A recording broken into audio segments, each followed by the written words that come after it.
اللهم صل على محمد وعلى آل محمد كما صليت على إبراهيم وعلى آل إبراهيم إنك حميد مجيد.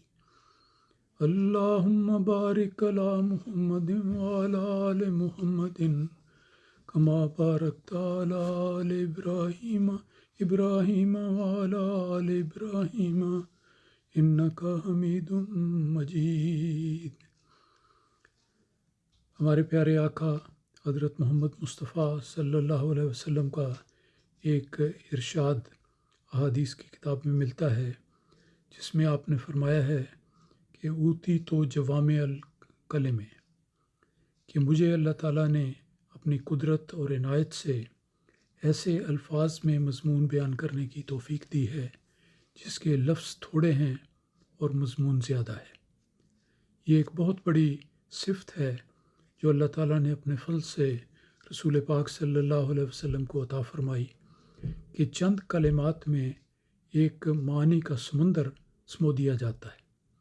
اور یہ بہت بڑی خوبی ہے اس طرز کلام کی جو اللہ تعالیٰ نے رسول پاک صلی اللہ علیہ وسلم کو عطا فرمایا. احادیث کی کتابیں پڑھیں تو اس میں مختصر کلمات بھی آتے ہیں اور تفصیلی احادیث بھی آتی ہیں. تو یہ حدیث مختصر کلمات کے بارے میں ہے کہ اللہ تعالیٰ کے احسان کے نتیجے میں اور اللہ تعالیٰ کی رہنمائی کے نتیجے میں بعض اوقات جب صحابہ سے مخاطب ہوتا ہوں تو بڑے مختصر الفاظ میں بات کی جاتی ہے، لیکن اس کے معنی بڑے تفصیلی ہیں اور بڑے دقیق معنی ہوتے ہیں. اس لیے ان پر غور و فکر کرنے کی ضرورت ہے. آج بھی ہمارے لیے یہی نصیحت اسی طرح لگتی ہے کہ رسول پاک صلی اللہ علیہ وسلم کے ارشادات کو بیان کرتے ہوئے اور سنتے ہوئے یہ یاد رکھنا چاہیے کہ بعض اوقات بہت ہی جامع اور مختصر اور ٹھوس الفاظ میں آپ نے ایک بات فرمائی، لیکن جب اس کی تفسیر میں جایا جائے تو مضمون بہت لمبا بھی ہو جاتا ہے. دو مثالیں آج کے درس میں بیان کرتا ہوں. کسی خاص وجہ سے ان کا انتخاب نہیں، لیکن ترتیب کے لحاظ سے یہ آتی ہیں. ایک حدیث رسول پاک صلی اللہ علیہ وسلم کی ابن ماجہ کی حدیث کی کتاب میں مذکور ہے، جس میں آپ نے فرمایا آت الاجیرہ اجرہ قبل ان یجف عرقہ. اس حدیث کا ترجمہ یہ ہے کہ مزدور کو اس کی مزدوری اس کا پسینہ خشک ہونے سے پہلے ادا کیا کرو. رسول پاک صلی اللہ علیہ وسلم کی احادیث میں ہر قسم کی احادیث ملتی ہیں، ان لوگوں کی انفرادی نصیحت والی بھی، ان کی رہنمائی والی بھی، اور ایسی باتیں بھی جو معاشرے میں انسانی حقوق کے ساتھ تعلق رکھتی ہیں. یہ حدیث جو ابھی پیش کی گئی یہ اسی قسم کی حدیث ہے جس میں معاشرے میں انسانوں کے حقوق، مزدوروں کے حقوق اور ان سے کام لینے والوں کی ذمہ داری، یہ سب مضمون بیان ہوا ہے. اس کا ترجمہ حدیث کا یہ دیکھ لیتے ہیں کہ آپ نے فرمایا کہ مزدور کو اس کی مزدوری اس کا پسینہ خشک ہونے سے پہلے ادا کیا کرو. یہ ایک بڑی مناسب بات ہے، بہت ہی مناسب ہے کہ جب ایک آدمی مثلاً کسی کام کے لیے، ایک دیوار بنانے کے لیے ایک شخص کو مزدور کے طور پر مقرر کرتا ہے اور اس سے مزدوری طے بھی کرتا ہے کہ یہ تم میرا کام کر دو تو اتنی مزدوری تمہیں دی جائے گی، اور وہ مزدور بیچارہ اگر گرمی کا موسم ہے تو پسینہ پسینہ ہو کے وہ اس کا کام کرتا ہے، ویسے بھی مشکل کام ہے، اس کو سر انجام دیتا ہے. تو حدیث میں نبی اکرم صلی اللہ علیہ وسلم کی یہ نصیحت ہے مزدوروں کے حقوق کے بارے میں کہ جب مزدور اپنا کام مقررہ ختم کر لے تو اس کے مالک کا یا اس کو ہائر کرنے والے شخص کا یہ ذمہ داری بنتی ہے کہ اس کو ادائیگی بغیر کسی تردد کے فوری طور پر کرے. اور اس کی مثال عام فہم انداز میں یہ دی گئی ہے کہ اگر وہ مزدور کام کرتے کرتے تھک جاتا ہے اور گرمی یا محنت کی وجہ سے اسے پسینہ آ جاتا ہے تو اس کا پسینہ خشک ہونے سے پہلے اس کی اجرت اس کو ادا کی جائے. اب یہ دیکھیں کہ کس طرح رسول پاک صلی اللہ علیہ وسلم نے معاشرے کے کمزور افراد کے حقوق کی نگہبانی کی اور اس کی تاکید کی لوگوں کو۔ یہ ایک مزدور کی مثال ہے کہ وہ کام کرتا ہے اور پسینہ آ جاتا ہے، تو مالک کو پھر حکم دیا کہ اس کی ادائیگی جو مزدوری کی ہے وہ فوری طور پر کرنی چاہیے، اس میں تعامل سے کام نہیں لینا چاہیے، کیونکہ بعض اوقات ہو سکتا ہے کہ لوگ کام لیتے وقت تو بہت زور لگاتے ہیں، بار بار کی نصیحت کرتے ہیں مزدور کو کہ اچھا کام کرو، ٹھیک کرو، جلدی کرو، یہ کرو، لیکن جب بعد میں مزدوری دینے کا وقت آتا ہے تو بعض معاشروں میں ایسے لوگ بھی مل سکتے ہیں جو تحمل کریں، وہ کہیں اچھا کل دے دوں گا، پرسوں دے دوں گا، تو یہ طریق نامناسب ہے، یہ انصاف کے قریب نہیں ہے۔ انصاف کا تقاضا یہ ہے کہ جب مزدور نے اپنا کام مکمل کر دیا ہو تو اس کی مزدوری فوری طور پر اس کو ادا ہونی چاہیے۔ تو یہ ایک مثال ہے جس میں رسول اکرم صلی اللہ علیہ وسلم نے دوسروں کے حقوق کو محفوظ کیا اور ان کے جلد از جلد آسان طریق پر ادا کرنے کی تلقین فرمائی۔ یہ ہر ماحول میں بات ہو سکتی ہے، مغربی معاشروں میں بھی، مشرقی علاقوں میں بھی، یا کسی بھی ملک کی بات لے لیں، یہ عام طور پر مزدوروں کے ساتھ ان کے ٹریٹمنٹ بعض اوقات اچھی نہیں ہوتی، تو اس کا رد بھی اس میں کیا گیا کہ جب مزدور کام کر رہا ہے تو اس کا خیال رکھو، اور جب وہ کام کر لے اور ٹھیک کر لے اور تھک گیا ہو تو پھر اس کو مزید لیت و لال نہیں کرنی چاہیے، اس کو انتظار نہیں کرنا چاہیے، بلکہ اس کی مزدوری دم نقد اس کو ادا کر دینی چاہیے۔ تو یہ بہت ہی خوبصورت تعلیم ہے جو اصل میں اسلامی معاشرے کی تعلیم ہے، اور معاشرے کے اندر لوگوں کے باہمی تعلقات کو آسان طور پر قائم کرنے کے لیے ایک مثال کے طور پر بیان کی گئی ہے۔ اس ضمن میں دوسری ایک حدیث پیش کرتا ہوں۔ رسول پاک صلی اللہ علیہ وسلم نے فرمایا،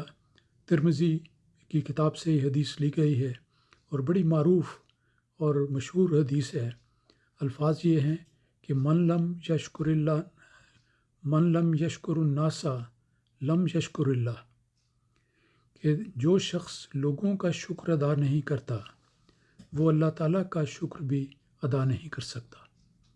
تو یہ حدیث بھی بڑی قابل غور ہے اور ایک زبردست سبق اپنے اندر رکھتی ہے۔ الفاظ اس کے پھر دیکھیں کہ جو شخص لوگوں کا شکر ادا نہیں کرتا وہ اللہ تعالیٰ کا شکر ادا نہیں کر سکتا۔ اس میں ایک پہلی بات یہ سامنے آتی ہے کہ جب بھی کسی انسان سے کوئی نیکی ہو اور کوئی شخص نیکی کرنے والا ہو اور لوگ اس کے ساتھ حسن سلوک کریں تو اس کا شکریہ ادا کرنا چاہیے۔ شکریہ ادا کریں اس لیے کہ اس نے آپ کے ساتھ نیکی کی، آپ کا کام کر دیا، آپ کو نصیحت کی، آپ کا ہاتھ بٹایا، آپ کو صحیح رستے کی رہنمائی کی، کوئی بھی بات ہو نیکی کی۔ جب ایک شخص دوسرے شخص کے حوالے سے یہ بات کرتا ہے تو رسول پاک صلی اللہ علیہ وسلم کا ارشاد ہے کہ جو شخص لوگوں کا شکر ادا نہیں کرتا وہ اللہ تعالیٰ کا شکر بھی ادا نہیں کر سکتا۔ اگر یہ عادت شکر ادا کرنے کی انسان میں نہ پائی جائے تو ہو سکتا ہے کہ انسان سمجھے اس آدمی نے ٹھیک ہے جو بھی کہا، بس شکر منہ بند کر کے وہ اپنا رستہ لیتا ہے کہ چلو جی اچھی بات سن لی ہے۔ لیکن یہ انسانی اسلامی اخلاق کا تقاضا ہے کہ جب بھی کوئی اچھی بات ایک آدمی دوسرے کا آدمی سے کرے، اس کی مدد کرے، اس کی رہنمائی کرے، اس کے ساتھ اچھا سلوک کرے گفتگو کا، یا کوئی نصیحت کرے یا کوئی رہنمائی کرے، کوئی بھی بات نیکی کی انسان کرتا ہے تو دوسرے آدمی کا اس حدیث کے مطابق ایک فرض بن جاتا ہے کہ وہ اس آدمی کا شکر ادا کرے۔ اور اس کی حکمت یہ بیان کی کہ یہ ایک طبی چیز پیدا ہونی چاہیے اسلامی اخلاق کے نتیجے میں کہ کسی نے آپ سے حسن سلوک کیا تو آپ فوراً اس کے ساتھ حسن سلوک کرنا ہے، آئندہ بھی جب بھی موقع ملے، اور فوری طور پر اپنی زبان سے اس شخص کا شکر ادا کریں، اس کا شکریہ اس رنگ میں ادا کریں کہ آپ کو اللہ تعالیٰ جزا دے کہ آپ نے میرے ساتھ یہ اچھا کام کیا، اللہ تعالیٰ آپ سے خوش ہو، اس کو آپ کو دعا دیں۔ شکر کے اندر دعا بھی آ جاتی ہے کہ اس کو شکر بھی دیں اور اس کو دعا بھی دیں۔ تو یہ ساری باتیں ہیں۔ عام طور پر اسلامی معاشرے میں اللہ تعالیٰ کے فضل سے جو صحیح اسلامی معاشرے ہیں وہاں پر اس کا خیال کیا جاتا ہے، انفرادی طور پر بھی اور اجتماعی طور پر بھی۔ یعنی بہت سارے لوگوں کا شکریہ اکٹھا بھی ہو جاتا ہے، کئی دفعہ اکیلے اکیلے بھی بات ہوتی ہے۔ تو عام طور پر یہ ہوتا ہے کہ جزاکم اللہ احسن الجزا، یہ ہے طریق جو شکریہ کے الفاظ کہنے کا۔ اس میں بعض اوقات سنا جاتا ہے کہ ان الفاظ میں ایک غلطی ہو جاتی ہے کہ جزاکم اللہ احسن الجزا کہتے ہیں، یہ لفظ غلط ہے، یہ احسن الجزا ہے کہ اللہ تعالیٰ تمہیں بہترین جزا دے۔ تو یہ دیکھیں کتنا پاکیزہ ماحول پیدا ہوتا ہے کہ ایک انسان دوسرے کا کام کرتا ہے، اس کو نصیحت کرتا ہے، اس کی کوئی مشکل میں ہاتھ بٹاتا ہے، اس کو کوئی بہتری کے لیے کوئی کام کرتا ہے، تو وہ شخص فوری طور پر اللہ تعالیٰ کے حضور ایک دعا کرتا ہے کہ اللہ تعالیٰ تمہیں جزا دے اور احسن الجزا دے، جزاکم اللہ احسن الجزا، بہت اچھی جزا دے، جتنی نیکی تم نے کی ہے اس کا بھی بدلہ ہو، اور اللہ تعالیٰ جب دینے پہ آتا ہے تو اس سے زیادہ بھی دیتا ہے۔ تو یہ طریق ہے جو ہمیشہ اختیار کرنا چاہیے۔ اور اس کے اندر یہ ایک بڑی حکمت کی بات پوشیدہ ہے جس پر نظر کرنی چاہیے کہ آپ نے فرمایا کہ جو شخص لوگوں کا شکر ادا نہیں کرتا وہ اللہ تعالیٰ کا بھی شکر ادا نہیں کرتا۔ مطلب یہ ہے کہ اس کو پھر اللہ تعالیٰ کا شکر ادا کرنے کی توفیق نہیں ملتی۔ اللہ تعالیٰ کا شکر کرنا ایک انسان پر لازم ہے، اور اللہ تعالیٰ کا یہ حکم ہے کہ ہمیشہ اللہ تعالیٰ کی نعمتوں پر اللہ تعالیٰ کا شکر ادا کرتے رہیں۔ اور اللہ تعالیٰ نے ایک جگہ فرمایا ہے لَإِن شَكَرْتُمْ لَأَزِيدَنَّكُمْ، کیا میرے بندو اگر تم میرا شکر ادا کرو گے تو میں تم کو یقین دلاتا ہوں اور وعدہ کرتا ہوں کہ میں تم کو بڑھا کر دوں گا۔ ایک انسان کے ساتھ دوسرا انسان نیکی کرتا ہے تو دوسرا اللہ تعالیٰ کا شکر ادا کرتے ہوئے اس شخص کا شکریہ ادا کرے تو پھر اللہ تعالیٰ فرماتا ہے لَأَزِيدَنَّكُمْ،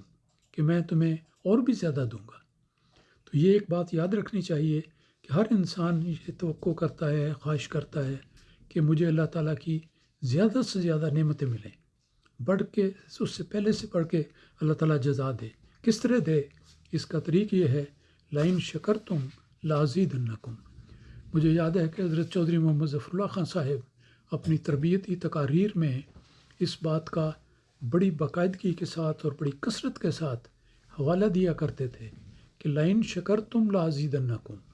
اللہ تعالیٰ کا شکر ادا کرو، اللہ تعالیٰ تمہاری جھولیاں بھرتا رہے گا۔ تو یہ نصیحت ہم سب کو یاد رکھنی چاہیے۔